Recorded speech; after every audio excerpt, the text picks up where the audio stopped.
I'm Miss Kathy from Flamingo Gardens. Welcome back to Explore Outdoors While Stuck Indoors, our A to Z learning series where we search Flamingo Gardens A to Z. Today's letter is the letter Z. We have reached the end of the alphabet, but a lot of you are still stuck indoors, aren't you? Don't worry, we're still going to be there for you, bringing you nature every day. But today, let's go start exploring the different animals, plants, and trees that begin with the letter Z. Woohoo! Zippity-doo-dah! Z is for the zombie palm.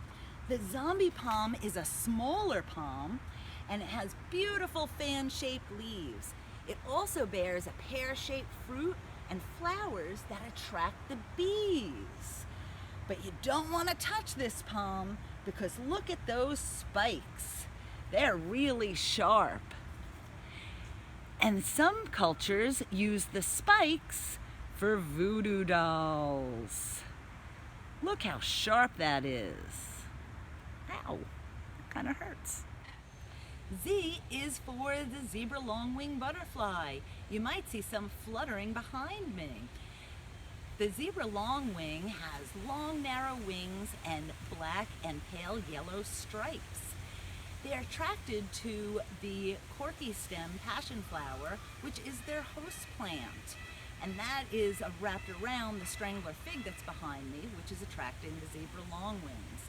Now with the host plant, they're going to lay their eggs on the leaves, and then the caterpillars will eat those leaves.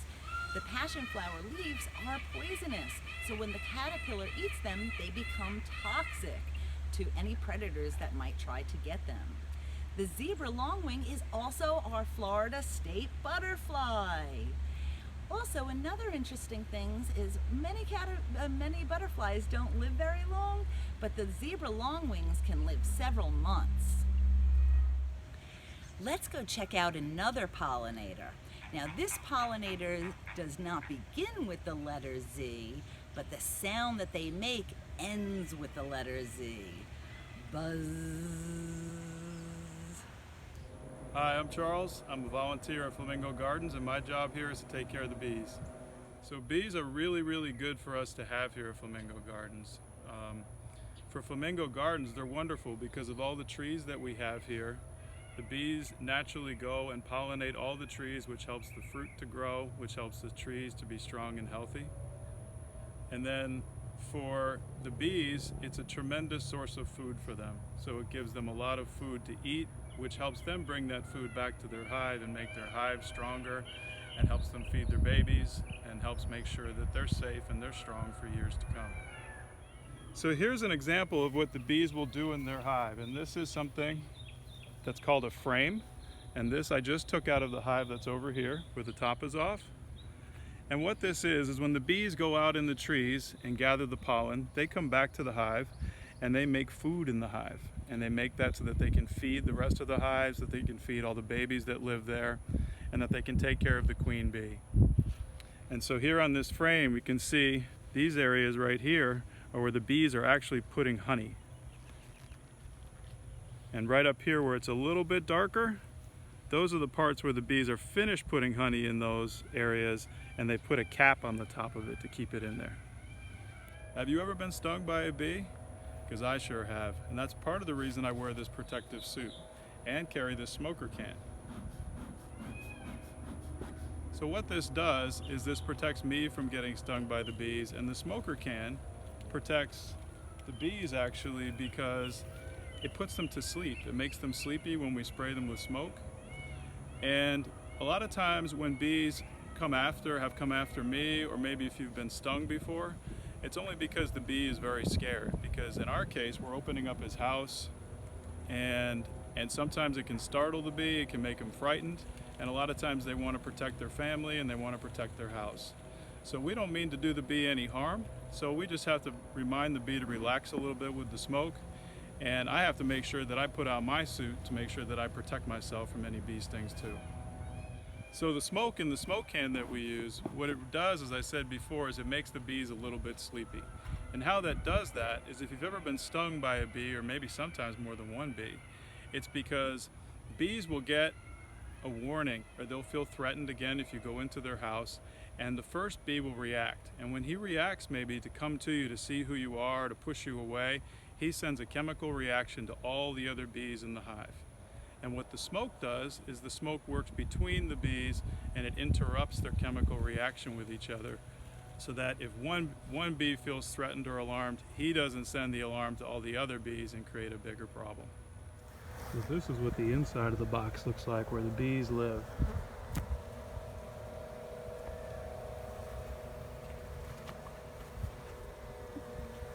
And we'll go in and take a look at one of the frames so you can see the bees and what their life looks like.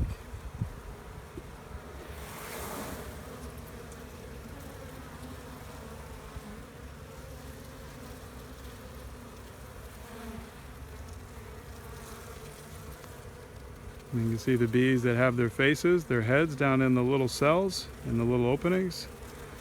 Those are the ones that have brought food back in and are working in there. Inside is where the babies live and where they grow up until they become full bees, full adult bees.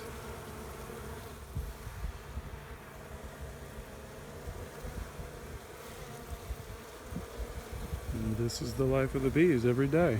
See how busy they are? See how hard they're working? They're building their hive, they're taking care of their babies, they're gathering food. And in the process, they're helping people, and they're helping plants, and they're helping animals.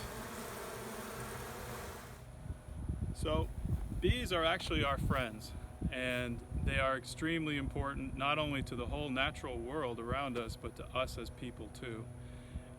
There's numbers that scientists have studied that say between 70 and 85% of all of the food that we eat, and all the food that animals eat too, is because of the work that bees do in pollinating the plants around us.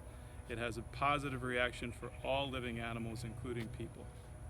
I hope you all enjoyed learning about the zombie palm, the zebra longwing butterflies, and bees that buzz.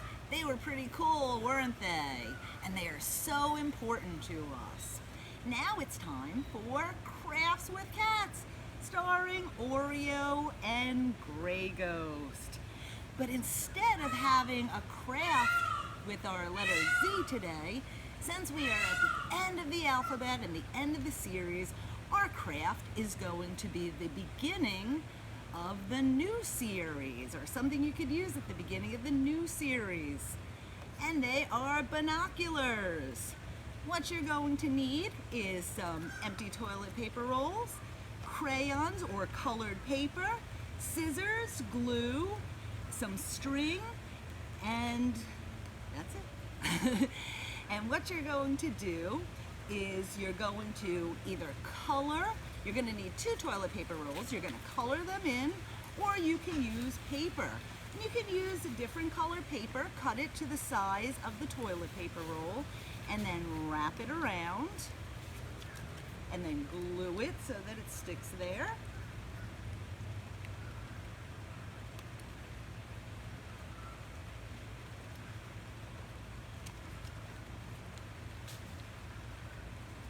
And then you're going to do the other one.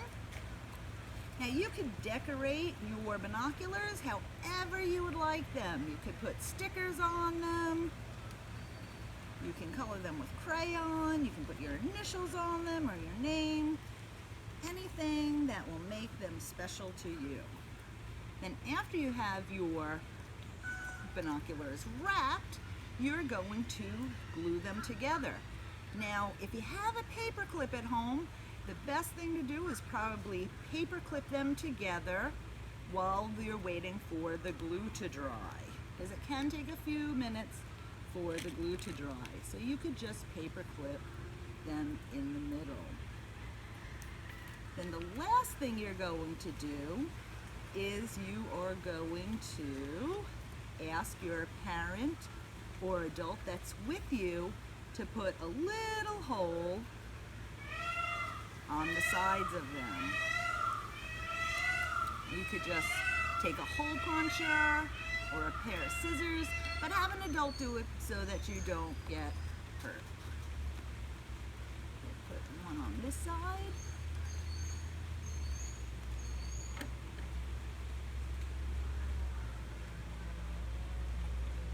And then one on this side.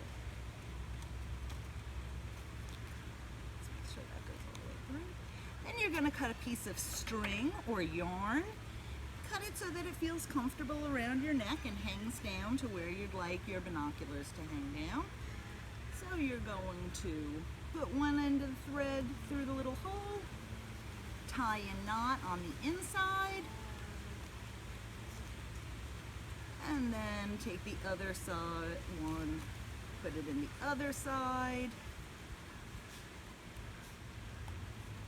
tie a knot, and then you have your binoculars. Pretty cool, huh? So we hope that you have enjoyed our Explore Outdoors While Stuck Indoors A to Z learning series. Please join us on Monday, April 27th, when we will start a brand new series. We hope that you can all be there to join us. It's been so much fun exploring the gardens with you. So have a great day, because this is the end.